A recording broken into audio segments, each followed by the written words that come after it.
안녕하세요. 긍정의 힘을 믿으며 매일매일 다짐하는 긍정아 채널입니다. 오늘은 멘탈 케어를 위해서 좋은 글 많이 올려주시는 박용남 선생님의 글을 여러분들과 공유해 보려고 하는데요. 주제는 침묵입니다. 이럴 때는 침묵이 최선이다 라면서 7가지에 대한 이야기를 하셨거든요. 첫 번째, 감정이 격해졌을 때 침묵이 최선이다. 아무래도 그렇죠. 우리가 감정이 뭔가 격해지고 흥분해 있을 때는 말 실수를 하게 돼요. 근데 말이라는 게 한번 뱉고 나면 주워 담을 수가 없는 거라서 뭔가 굉장히 큰 실수를 해버리고 나면 불편하고 곤란한 상황이 생기죠. 그래서 여러분, 감정이 격해졌을 때는 먼저 말을 내뿜기 전에 일단 침묵을 먼저 가져보는 거 좋겠습니다. 두 번째는요, 사람들이 뒷담화를 할 때 침묵이 최선이다. 꼭 우리가 2사람, 3사람 모이면 남의 뒷담화를 하게 된다고 하잖아요. 그런데 그 뒷담화에 굉장히 최선을 다해서 참여할 필요는 없죠. 특히나 내가 잘 모르는 경우에는 쉽게 동조하거나 하는 것도 옳지는 않은 것 같은데요.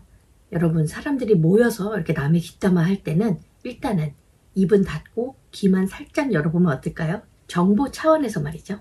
세 번째는요, 누군가 나를 도발할 때 침묵해라. 누군가 나를 도발하거나 나를 공격하거나 하면 당황하기 마련이에요.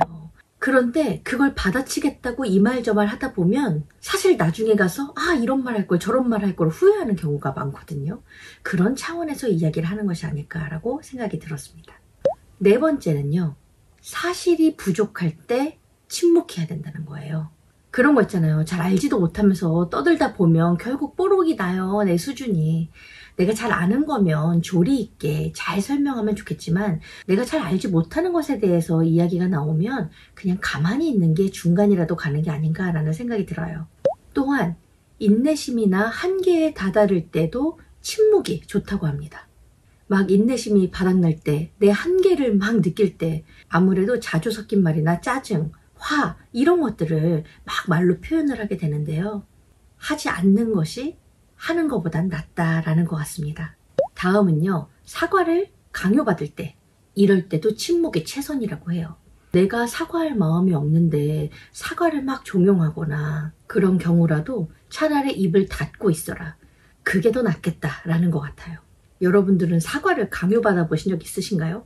저는 사과는 아니어도 제가 동의하지 않는 일에는 맞습니다, 이런 맞장구 치지 않습니다. 여튼 내가 동의하지 않는 것에 대해서는 침묵이 더 낫다라는 걸로 저는 받아들였어요. 마지막으로 상대가 분쟁을 원할 때 침묵이 답이라고 합니다. 우리가 굳이 옳고 그름을 따지고 누군가 불편하게 막 의견을 대립시키고 해야 할 때가 있는데요. 차라리 그럴 때 그냥 입을 닫고 있는 게 더 나을 수도 있다는 것 같아요. 분쟁을 하다 보면 사실 결국 감정의 싸움으로 가기도 하잖아요.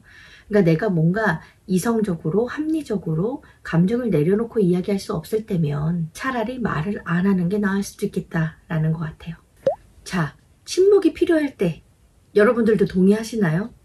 저는 몇 가지 동의가 좀 되더라고요. 저도 말을 많이 하는 스타일이다 보니까 듣는 훈련이 많이 필요하고 말을 참는 훈련이 필요한데요. 이런 7가지 상황에서 저도 침묵을 택해 보도록 노력하려고 합니다.